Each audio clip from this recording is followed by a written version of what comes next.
This is the MBA Wire with Mateo Chang, episode 11. Can't we all just get along? Inspirational MBA talk with successful alumni to motivate you during your application run. We go behind the scenes of every story, talk business, and show you why it's worthwhile to never give up on your MBA dream. And now, here's your host with the most, Mateo Chang. What's up, citizens of The Wire?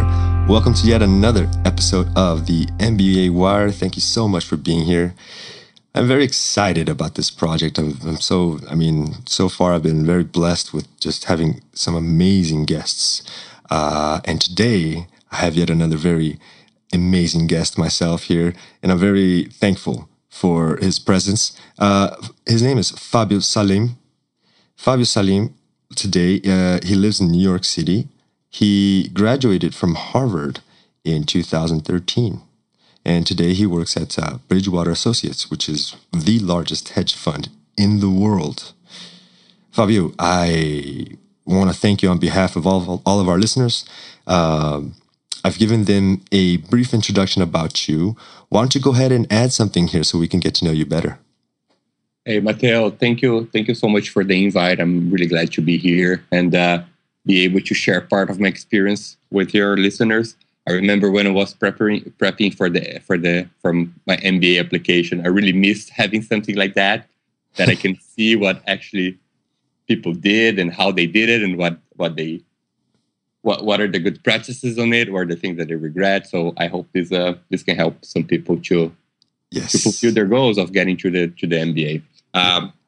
Adding some stuff about me. So when as you mentioned, I'm living in New York, so a hobby itself is just to explore this amazing city and realizing how diverse people are, like how many people with different walks of life live here. So I'm really devoting a lot of time just to wandering around and try to meet new people.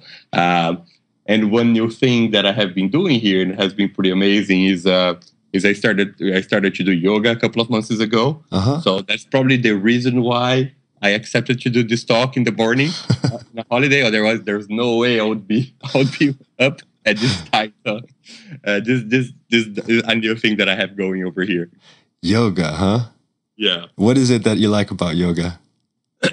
Well, what I like about it is a good combination of an intense physical exercise, but also has this whole appeal for you to be present in the moment, like paying attention to what you're doing, paying attention to your breathing. So there's a lot to do. It's like a mental stability and like just kind of it is a meditation exercise in a way, just like you're there, you're trying to be there in the present, in your practice. So almost like 90 minutes away from our chaotic life in which you're always concerned about what happened and what will happen. So there, you're just there. And then the thing is hard. Like people who are good at it, they make it look very easy, but it is pretty hard to do. Yeah. I like the intensity as well. Yeah, a lot of people have that misconception of yoga. They look at it and they're just like, it's a stretching exercise. But in reality, it's not. I actually tried 2 yoga classes and I could not do it. I was just like, this is impossible. I'm going to go play some rugby or basketball. Yeah. It's easier. What do you like about New York City? I mean, you were talking about how you like to explore it. What is one of the things that you're fascinated by the city? So the city, for me, what is fascinating about the city is just the diversity of it. I mean, both in terms of people, the types of people who live here, and in terms of the different places and the different neighborhoods that they appear to be like other cities or other parts of the world. In terms of people, what is cool about New York is that this place, in a lot of senses, attracts some of the best in what they do. But it's not only on one specific type of industry or function. So you have like finance people, and then you have like fashion people, and you have like artists, and you have a lot of people who work in communications and like in politics and in the UN or whatever. It's nice to have the opportunity to talk to those people and to know a little bit more about those people who have like a totally different backgrounds than I do, and like have like a totally different take on the world than the one that I do. So this exchange, this exploration with people who are so different has been so rich on me. And actually, this is almost like a continuation of one of the best things that I found on my MBA experience, just like having this opportunity to know people who are different. Yeah, and we'll get to that. We'll get to this whole experience part. Well, we usually start off the interview with a motivational quote. Do you have a motivational quote, and how have you been applying it to your life? Yeah, so the motivational quote that I wanna to share is from Ray Dalio, who is the founder of Bridgewater Associates, the place where I work for today. And his quote is that you can have virtually anything you want, but you cannot have everything you want. And for me, this quote is about really trying to know what you want and pursuing only the things that you really want, as opposed to pursue everything. Because if you try to pursue everything, inevitably you're going to fail. So in a sense, it's about, being able to select what you want and prioritize your efforts to get it. And in another sense, and that maybe is a little bit more on the motivational side, is the thought that, we have enough creativity and determination and options available that if you really pursue something, you really focus on something, you probably can get it. You virtually can get anything that you want, as long as you define those goals in a good way, in a high-level way, instead of a narrow, closed-minded way. So that's the quote that I wanted to share. Wow. So you can have virtually anything you want, but you cannot have everything you want. That is just some amazing advice, and just it's amazing. It's an amazing quote. The things that you said about, having to define your goals to know specifically what you want, and then more importantly, focus. And by focusing, you can achieve it. That's just amazing. That's usually, that kind of breaks up the whole entire MBA application process. If in a few words, you need to define what you want and focus and just push forward, because you can achieve it.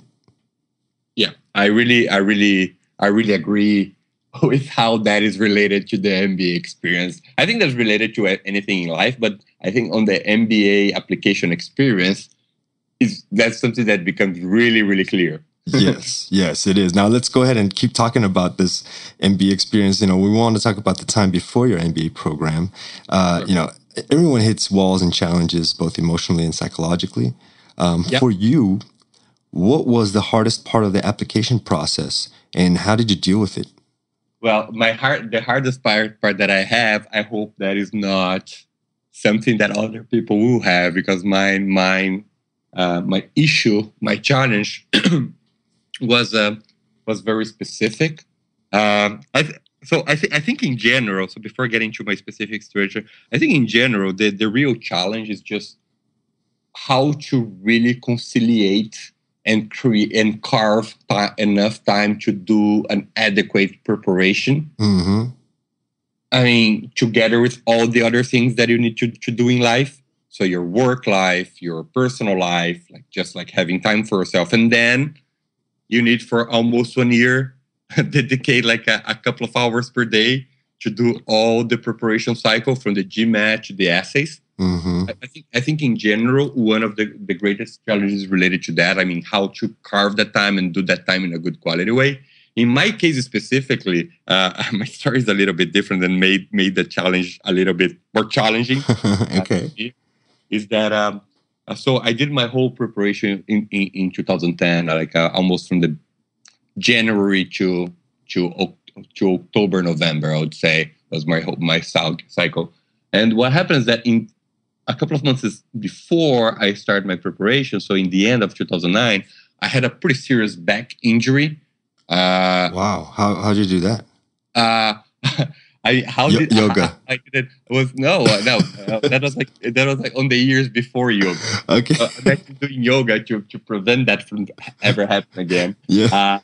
It was one of the goals. So what I did was just like I was leaning forward to pick up a remote control from the ground, and just like I did something really bad with my back. Probably that was just like the last drop of something that was, Yeah, it was that was building up. So that was just like the final straw, like just like the final thing. Yes. And it ended up being a really bad lower back hernia.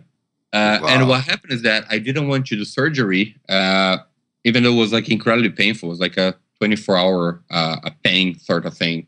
And the thing is that it was so bad that I couldn't sit for more than 20 minutes. Mm-hmm. So it took me 1 year to actually get better from this injury, like to not feel pain anymore. So during this 1 year, I could barely sit. So I could sit for like a little while, then I need to stand up to relieve my back, then sit again. So I redesigned a lot of parts of my life, like including my work life, to be able to do things like standing up.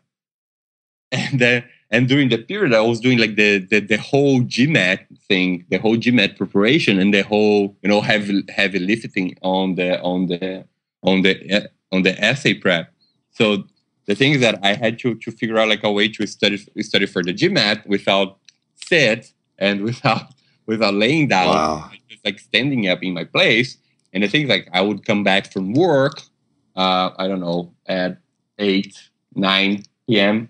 Every day, and then I think, okay, I need to spend like 2 or 3 hours to study for GMAT, and then I need to do that like standing up. After I spend the whole day standing up, and I'm in pain, like my back is not okay. Yeah. So was about like I was really focused. I mean, I really had my mind on what I want to get, and for me, it was really clear on what was required to get to it.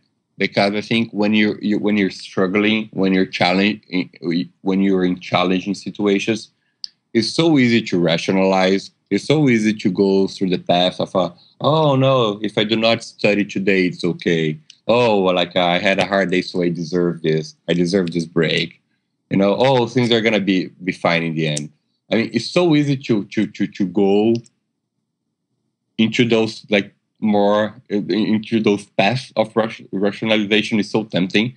So the thing is that what I put in what I was holding in my mind was just I cannot fail any single night, because then in the next night I have the pressure that okay, so far I have been doing everything according to the plan, so I'm not gonna let it down, not even a single time. I'm just gonna keep going. I don't care how my day was like. I don't care how much pain I'm feeling right now. I know what I want to get. I know that the process to get it is this. So I'm just going to do it, So that was kind of my mindset. Mm-hmm. Of course, it was not easy. No way. Yeah. And the thing is that it's not easy. Like realizing that the process is not going to be easy is, I think is a good mindset from the onset. For the preparation, it's just gonna demand a lot of time from people who usually do not have a lot of time available. Yes. So yeah, you're gonna have to make choices. You're gonna have to prioritize. You're gonna have to define very clearly what you want and how to get it. Yeah, I'm sitting here just thinking about the pain. I mean, I can relate with you because, it's like for you listeners out there, this is painful stuff. Back in, I think it was 2003, 2004, I fell off a horse at full speed, almost broke my hip bone, and had a very bad lower back injury. So I know where you're coming from. I know I spent that year almost in bed, not in bed. I had to be laying down at least every 20 minutes. or so. So that was my time limit. I can be 20 minutes either sitting or standing, but then I would have to be laying down for about 40 minutes of that hour. And, it's an excruciating pain that just, I mean, there's no way to describe it. It goes throughout your entire body. And the thing here is the application process is hard enough already. The first challenge is to conciliate your time and to manage your professional, social, and family life with your educational part for preparing for the application. Then you add to that physical pain, and physical disability in the sense that you couldn't stay sitting for longer than, a certain period of time before you had to get up. That's another challenge in itself. Now, the thing here I think that's just important was how you dealt with it. Was the way you looked at the situation was, hey, life never made it easy. It's not going to get any easier. I'm going to keep pushing, and you said it, every day you made it just a rule to spend time and prepare for your application, because yes, it is so easy to make excuses and just say, today I have a birthday party to go to and I'll just do that tomorrow, and I think your determination and your focus, and that's the key word today, I think, is focus. What is it that you really want, right? Yeah, exactly. And I think it's important that people realize, especially if I think about my peers in Brazil, and I think that is very similar to other people who apply to MBAs in the world. I mean, I look at the other people who were applying to MBA, and most of them went to good schools. They had top jobs. I mean, they were clearly smart. But the thing is that getting accepted up to MBA is not about being smart. I mean, it is partially about being smart and being successful, but the application process, the success in the application process is way more than that. Is about dedication. Mm-hmm. Spending that extra hour, reviewing your essay one more time, or doing that last test before the GMAT, mm-hmm. when you're pretty tired and almost burned out. So it's more about effort than being brilliant. Of course, being smart and being brilliant is good and it helps.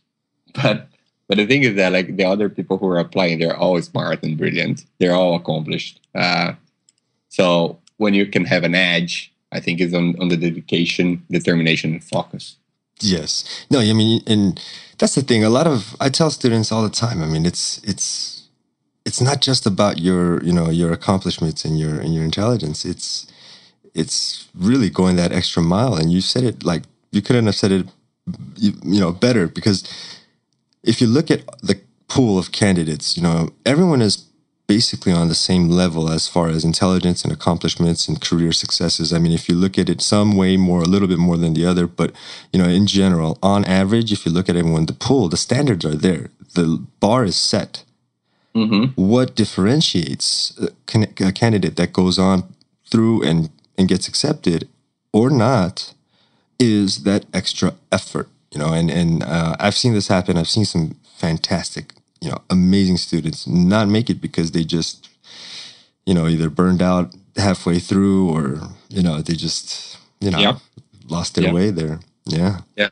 And the thing is that with that mindset, that my injury and my pain was almost became a positive thing. Mm-hmm. Because almost became it's not gonna stop me. Mm-hmm. I'm gonna do everything that I want to do, despite of all this, impediments and all these challenges. So almost became something motivational. The thing and as you mentioned before, the pain was really bad. I mean, it was so bad for me that if I was sit for more than 20 minutes, my whole right leg would go numb. Yeah. So it was was something that but I'm gonna do it. And I actually remember, and I don't know if that's valuable to share, but I actually took the GMAT twice. And one of the reasons why I took the GMAT twice is that on the first time, I was having a bad back day. Mm-hmm. And then when I got to the testing center, I request if I could, stand up from time to time just to relieve my back. And they said that I cannot do that. I could ask to go to the restroom as many times as I wanted, but I could not stand up on the testing room. So I need to go to the restroom like 7 or 8 times during the test. But the thing is that I even though I did that, I got 700 on the GMAT. Nice. Which is like a good, a good grade, and I would be able to apply to any of the schools that I wanted with that grade. But then I talked to Paulo Cesar, my consultant, after I got the test, and I said, okay, this is what happened. Like I got 700, which I think is okay, but I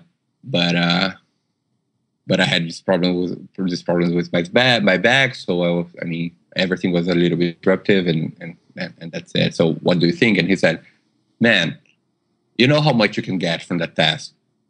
You need to do the test again. 700 is great.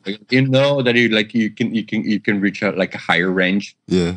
Just go and do it again. And the thing is that when he told me that, I was like in pain because of my back, and it was like I had been studying for 4 or 5 months, or just like kind of like burned out. I said, you know what? I know that I can do better than this. I'm gonna do it. So I signed up for a new test 5 weeks from that point, and then I had a good back day in the new test, and I got 760. Wow. And the interesting thing is that this it was a small thing, but I actually used that in some of the essays as a very concrete evidence of I'm gonna do whatever it takes. I'm gonna go to the limit. Yes. Right. Even though there might be a lot of challenges. So yeah. Wow, that's amazing. Well, you did your GMAT prep with Paulo Cesar, right? Exactly. I did my GMAT prep with Paulo Cesar on the whole verbal and test strategy part, and I did some on the quant part. I did with Luciana Chamy. I did some classes with her, for the whole math and quantitative part of the exam. Wow, that's great. You were in amazing hands, and I know a lot of students who would love to get 700 on their first try with lower back pain. But the thing is, what's more interesting is the fact that Paulo Cesar pushed you to go do it again, and I think you knew deep inside that you can get a better score, and that was great. I think that's a great takeaway there. Yeah, that's really important. The fact that he pushed me, and the thing is that everyone that I told about it, they said you're crazy. He was pretty much the only person that said go there and do it. I said I'm gonna go there and do it. Yes. Yes. So it was really cool. Yeah, it's been fantastic working alongside Paulo Cesar as well. So and I can just imagine him doing that and saying that to you, and so I'm just laughing inside. Anyway, how did you know that your school, Harvard, was the right one for you? How did you know? Because there's this thing everyone talks about fit and culture, but no one has a clue to what that is. And I say that because I'm an interview coach, and I ask students, why do you want to go to this school? And, I get very generic answers and stuff. But so that's one of the reasons why I asked this is, how did you know? What was some of the key things that helped you decide? Yeah, I have a particular opinion on that. I wasn't completely sure when I was in the applications process. When I was on the application process, I decided to apply to some schools that they would be worthwhile to spend 2 years in terms of time and money, and to go there just based on their reputation and what their alumni were doing, and what was the MBA program and all those things. So I ended up applying to Stanford, HBS, Chicago, and Wharton. I thought, okay, I don't have a lot of information about the schools, but my sense after talking to a lot of people and doing a lot of research is that I cannot really go wrong with any of those. I mean, if I go to any of those, I should be fine.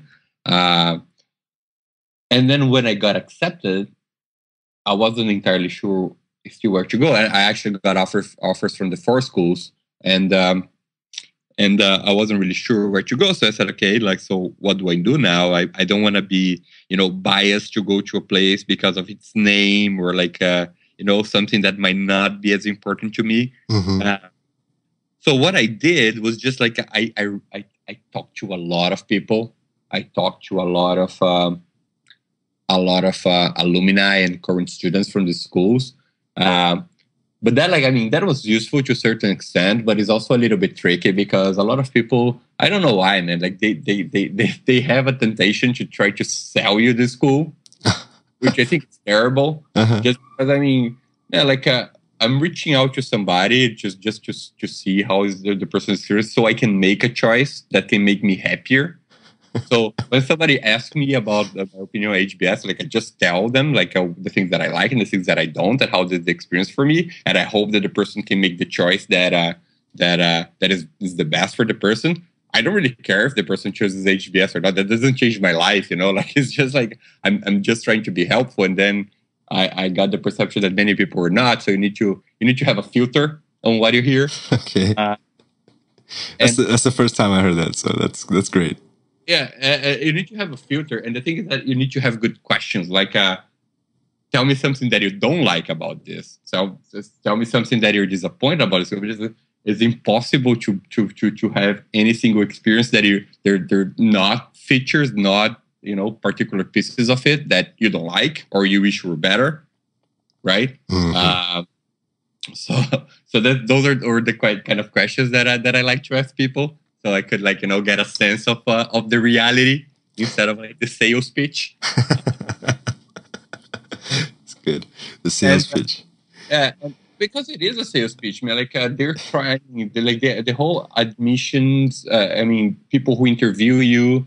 Of course, they're trying to assess you, but they're trying. It's like it is a sales pitch. They are concerned about their yield rate. They're concerned about attracting the right people. The thing that I'm not saying that is wrong. I mean, they should be concerned. Of course. They should try to show themselves. But the thing is that you should be concerned about making the best choice that is important to you.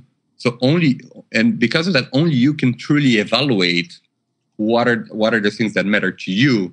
So you need to kind of break down the sales pitch a little bit and get to the reality of the experience. Another thing that I did that was very helpful was going to the admitted student week. They all had this. I didn't have the opportunity to visit the schools beforehand, so whoever has this opportunity, I think that's a valuable thing. Like going there, like feeling the vibe, seeing like what kind of people the school attracts. Take a look at the classes, take a look at the professors, the campus, where you'd live. If you can get there like before being admitted or after being admitted when you're making your choice, if you have a choice to make, I think like being there is really important. Yes, being there if you have the opportunity to do that is really important. And on my particular case, what I found out is that like those 4 schools, they're not that different. I mean, they like to say, like people who went there, they like to say that they're very different. Mm-hmm. And I think that's part of the sales pitch when you have differentiation in a product or a service is always easier to sell to targeted consumers. Right. So I think like they are different, but not to the extent that they try to portray that they're different. If you think about like they attract very similar type of people in terms of background. So, and they have like, and they send people to by and large the same places. But there are a few differences that are important, and but for me particularly, I ended up like choosing Harvard Business School, especially because of the case method, because of the fact that the school uses the case method for every single class in every single subject. And for me, that was important because First, I'm a little bit shy, so that for me was a good way to force myself, to have to like speak up in front of like a lot of people in a language that is not my native language. Yeah. And like defend the position and having people pushing back on me and me pushing back on other people, like having to think on my feet in kind of a challenging situation. Yes. So I wanna force myself to do that.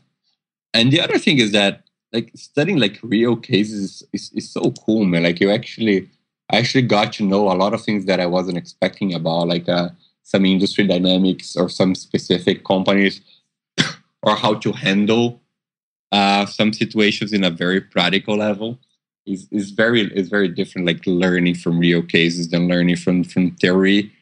I think both are important, but I believe that on my background, a lot of things that I learned were more like theory based. So I wanted to complement that with this more practical, like experimental case based type of method.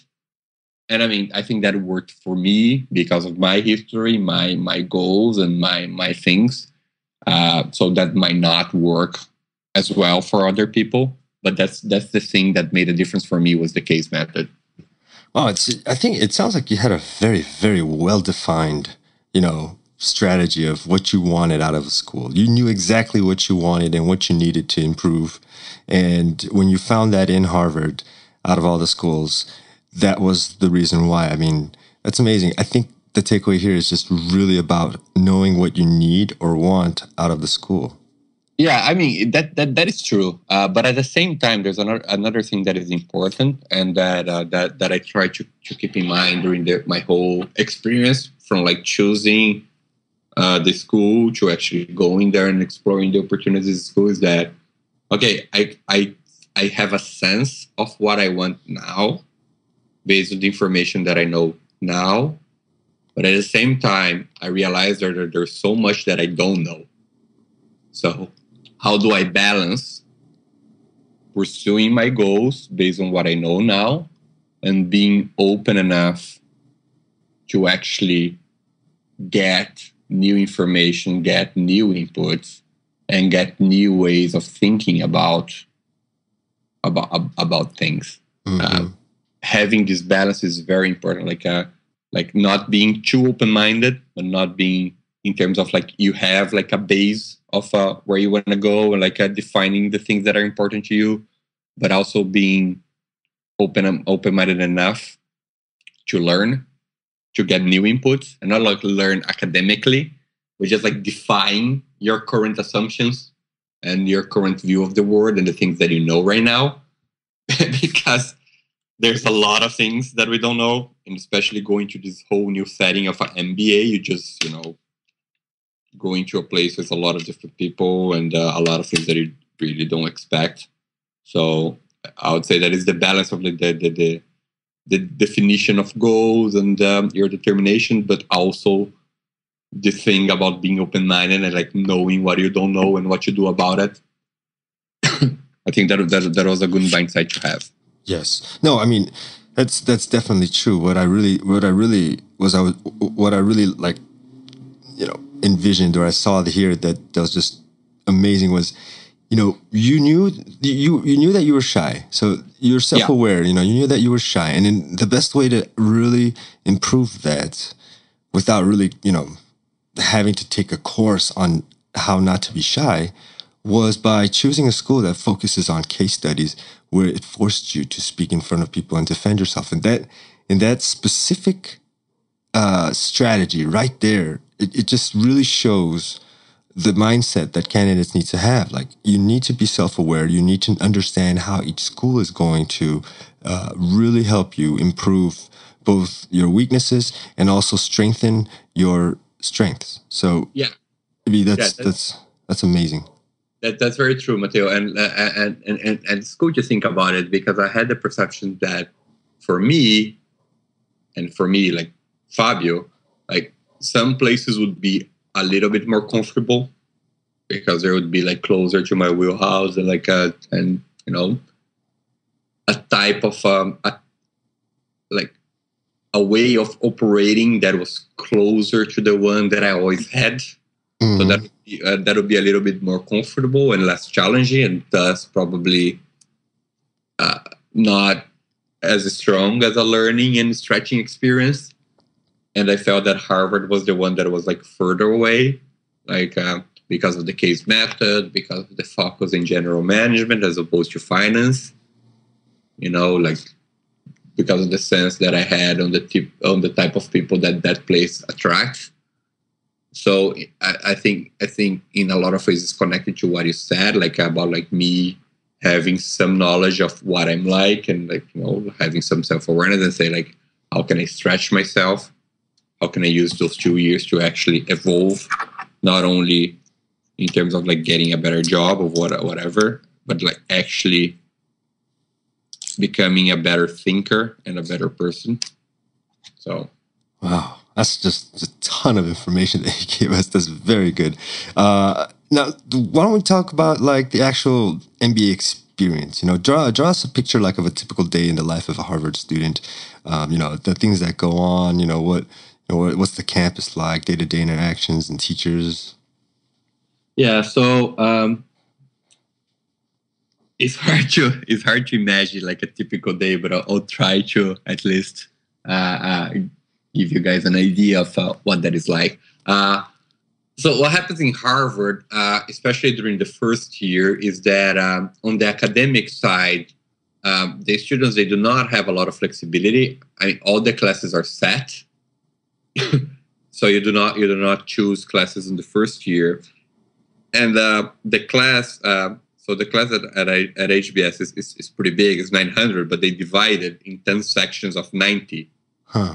So your section is like the 90 people who are going to attend all the single classes in the first year with. So you ended up like knowing those people pretty well, because they're all those 90 people are going to be forced to, give opinions and reasoning for a lot of things during the classes. Well, what's the international breakup on that 90? Like, did you have a lot of international diversity? Yeah, it's for the 90 and for the school in general, what they state, what the school states is almost like 1/3 international, 2/3 American. Uh-huh. But in reality, like internationals is like a little bit lower than 1/3, because they count as part of the 1/3 anybody who has a foreign passport. But there's a lot of people who are actually born in the U.S. or moved to the U.S. In a very young age, which makes them like culturally Americans, Right. So like the percentage is not very high, and I think that is true for most other schools in the U.S. But at HBS, I mean, the class is already so big that like, I don't know, 1/3 is like 300 people. So yeah, that's true. It's a lot of people. Yeah, you're right. Like you have like a critical mass for pretty much anything. Uh-huh. But that is true for the. So in my section is, I don't know, 27, 30 people who were international, something like that. Wow. Nice. So how was all that, getting to know everyone and. Yeah. So going back to the typical day. So we would have like usually three classes per day. So 2 classes in the morning, 1 in the afternoon. Always was the same section, always was the same group of people. So that was cool, because as you get to know people, you almost like can expect what people are gonna say about the specific subject. You kind of like already know how the people think. Uh-huh. And apart from the classroom time, we would spend a lot of time together, like in social things. Like there's a lot of like section related social and non-academic events. So I got to know fairly well most of the people in my section. Like some of my best friends right now are people from my section, because we got really close. Mm-hmm. But going back to the how is the day? So you go, you have those 3 classes, and in the first year, before 1 hour before the first class in the morning, we would have like discussion groups. So they take people from like different sections, put in a group of 6 together, and then you use that group to test your ideas about the cases of the day. So those are people who are not in your section, so they're not going to be discussing with you. So you test your thinking about a case on the discussion group, and then you get like new insights, new ideas that make the case discussions, the in classroom case discussions, a little richer. So I would be having classes until, I don't know, 3:30 in the afternoon, something like that. And then what I would usually do is that I would need to spend like around 3 or 4 hours preparing for the classes on the next day, because I had to read the cases before the classes. So each case takes about 1 hour, like 90 minutes, something like that. Mm-hmm. So I'll need to do this prep at some point before between the end of my classes in one day and the beginning of my classes in the other day.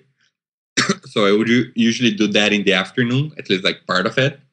And then by the end afternoon, by like 5 or 6, I usually will go to some of the sports, so one of the sport practices. So I used to play on the rugby team at HBS and also on the soccer team.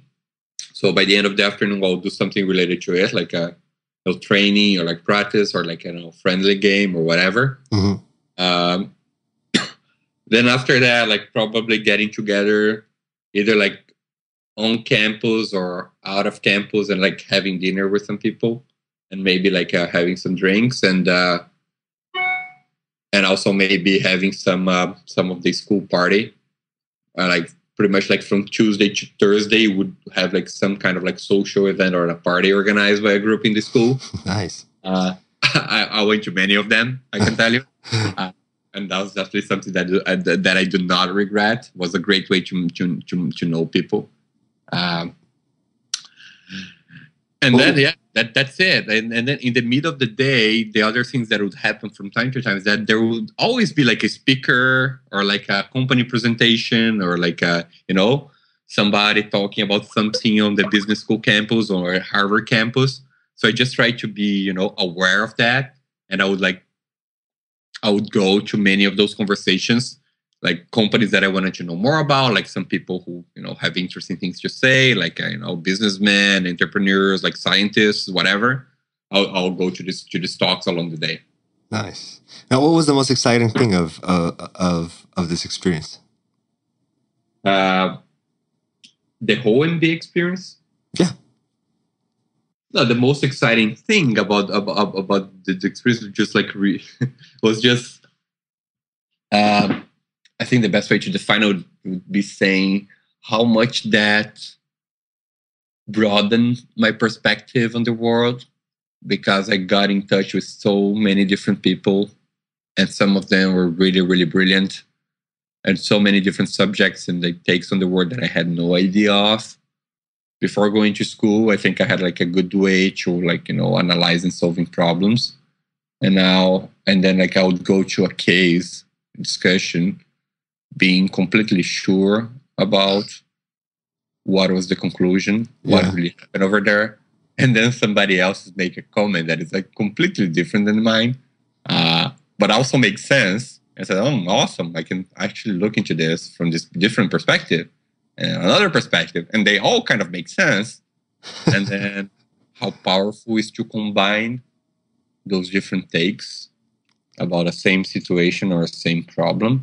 So how valuable it is to have more perspective for yourself, and also to realize that there are some people who think differently. So you might be able to find better ways to solve a situation by reaching out to people who are different than you. So it's just about finding different places. I think that's interesting that you said that, because I have some students who do go, and these are great students, and they always say, I'm very confident. And once they go to their MBAs and they start learning more, they realize how much they didn't know. And that's such an amazing realization, It's enlightening, I think. Yeah, and it's not only, and the important thing is that it's just not only about classroom experience, right? I mean, the classroom is cool, but like all the things that you do, like, I don't know, I traveled a lot during my business school years, and that was awesome, just like by itself. But also like traveling with people like from different parts of the world, and people who did different things than I did, and people who I have the opportunity to have very open and deep conversations was so cool, man. Like just spending a few days like in a different environment with some people who are different, like how much you get from that in terms of perspective, in terms of man, there's so many things, there's so many ways to think about this thing. There's so many things that I don't know. This is so awesome. So I really value that opportunity. I think it was the best thing that I got from the business school. I think like the two best things was, one, just like how much it broadened my perspectives on things, and I realized how much I don't know about things. Mm-hmm. And also the relationships that I was able to build over there, like some really meaningful relationships. Of course, not with the 900. Some of them I actually never seen. But it was like a handful of them. Like I think I was able to build some really meaningful connections. Yeah, some of them who are your best friends now. Exactly. Yeah. Now, okay, so what was your main challenge then during this experience? My main challenge was just in the beginning, especially, was just trying to do everything. Then like getting stressed out that I was not able to do everything that I wanted to do. So it was like it reconnects to the things that we were talking before about like really focusing and like knowing what you want. Mm-hmm. But in the beginning, there's so many cool things over there. So many opportunities, like on like career exploration, like social events, sports, and like speakers on campus, and how much time I wanted to dedicate myself to the academic part. It's just impossible to do all those things. And in the beginning, I struggled. I struggled with that, and I ended up like even getting a little bit stressed out because of that, because I felt that not only I cannot do everything that I do, but everything that I'm doing kind of like poorly or like in a mediocre level, mm-hmm. because I'm dedicating myself enough. So it took me a couple of months to realize, okay, I really need to make choices here, and like among the choices is having a good night's sleep. I cannot like replace like the sleep time with like other stuff, just because I think that oh my God, I'm having the opportunity of my life. I need to do all the things, or I'll never have these opportunities again. That's not the way it works.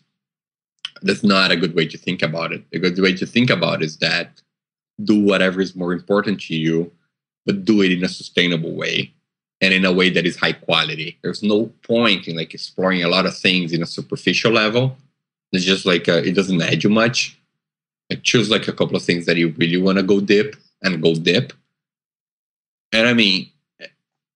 and there's so many other things that are probably going to happen in my life that I don't know of. So this idea of, oh my God, I'm having the opportunity right now, I'm never going to have this again. That's usually not the way it goes. Like a lot of things happen. There are so many things to explore in life. We're just like not very aware of it.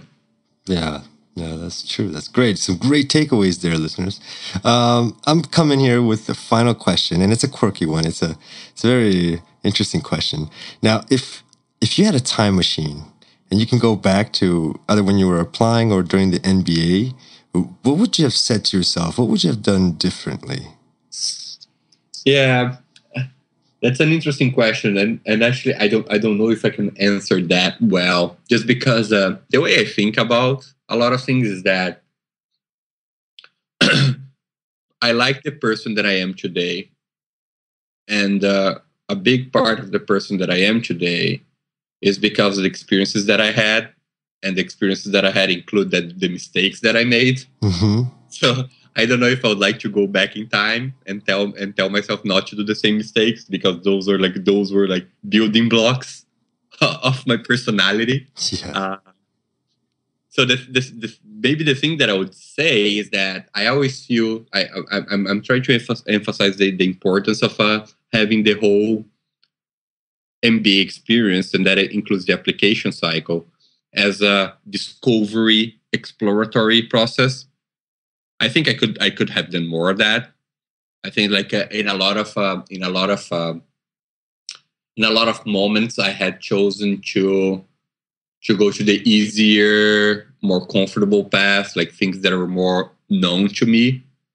And I realized that the milestones of my MBA experience, even if you take into account like the job that I have today, or a lot of traces of the person that I am today, they were leveraged. They were leveraged on choices that I made that were riskier, that were less comfortable, that were more of a stretch during this exploration process, during this discovery process. Just like, I mean, I'm just gonna try to find out what this is about, and if that is for me. And if I fail, I fail. If I make a mistake, I make a mistake. So maybe the advice that I'll give to myself is just like explore more, like risk more. Mm-hmm. Just try it. It's a pretty safe environment. Like the MBA is very safe, but it's tricky because there's a lot of pressure there to make a thing that is not safe, to make things you think that you cannot make mistakes, that you need to be the best all the time, and any slip is going to cause you pain and it's going to cause you future success. Uh-huh. There's a very narrow-minded way to look at it, into it. Like compared to the real life, it's probably the safest environment. So explore, fail there, and then use the experience from those failures. Yes. To actually find what you want from life and to achieve what you want in a more excellent way. Yes. Very nice. Fail as much as you can during your MBA experience. I like that. That's very good, because you only learn by failing and through hardships and through challenges. That's what I believe too. Challenges and difficulties only build character. So, I mean, thank you for that insightful takeaway. I mean, that's just amazing. Well, unfortunately, we are out of time. And, Fabio, we at the MBA Wire would really, really like to thank you so much for making your time available. And we appreciate your words, your experience. I can assure you that somewhere in the world, a candidate, just received the boost in his energy. Please take this final moment to give a shout out to any of your alumni brothers or your school, and also let our listeners know how they can reach you. All right, yeah, it's cool that right now I'm 1 year after graduation, and I just had my 1 year reunion last weekend. Nice. So I got to see many of my classmates, and it was really cool, man, because 1 year ago when we walked away from HBS, a lot of people were just like very confident that they would go and change the world, and a lot of things would happen very fast in their lives. And then 1 year after that, they realized that things are way challenger than they think, than they look like after business school. So it was cool to see that people were really reflecting in a better way about how they want to change the world, how they want to create impact. And it's not going to be easy. It's not going to be quick, but it's possible if you have the right approach to it. So I hope all my classmates are struggling with that, are having the right mindset to fight this fight, to define what they want, the type of impact that they want to have, and just to go into this fight, even though that is not easy. So I hope that's it. And for everybody who is applying or is starting the MBA, I hope this conversation was helpful. I really appreciate, Matteo, this opportunity to share a little bit of my story with you and your listeners. If anybody wants to reach out to talk about anything, please feel free to do so. You can send me an email to fsalim@mba2013.hbs.edu. Feel free to reach out. I don't know if I can be helpful in a lot of things, but in the things that I might be helpful, I'm glad to do so. Great, fantastic. Thank you for that wonderful outro, Fabio. Citizens of the Wire, there you have it. straight from a Harvard alum. I will have his contact info up on the show notes. So stop by the website, send me your feedback and questions, or even just to say hi. Go visit the website at www.thembawire.com. This is Mateo Chang signing off. Thanks for listening, and I will see you on the next episode of the MBA Wire. Thanks for tuning into the MBA Wire. Would you like to know more? Visit us online at thembawire.com today and leave your questions and feedback. While you're there, sign up for an exclusive free audio series to help you strengthen your MBA interview. Thanks for listening, and we'll see you next time on the MBA Wire.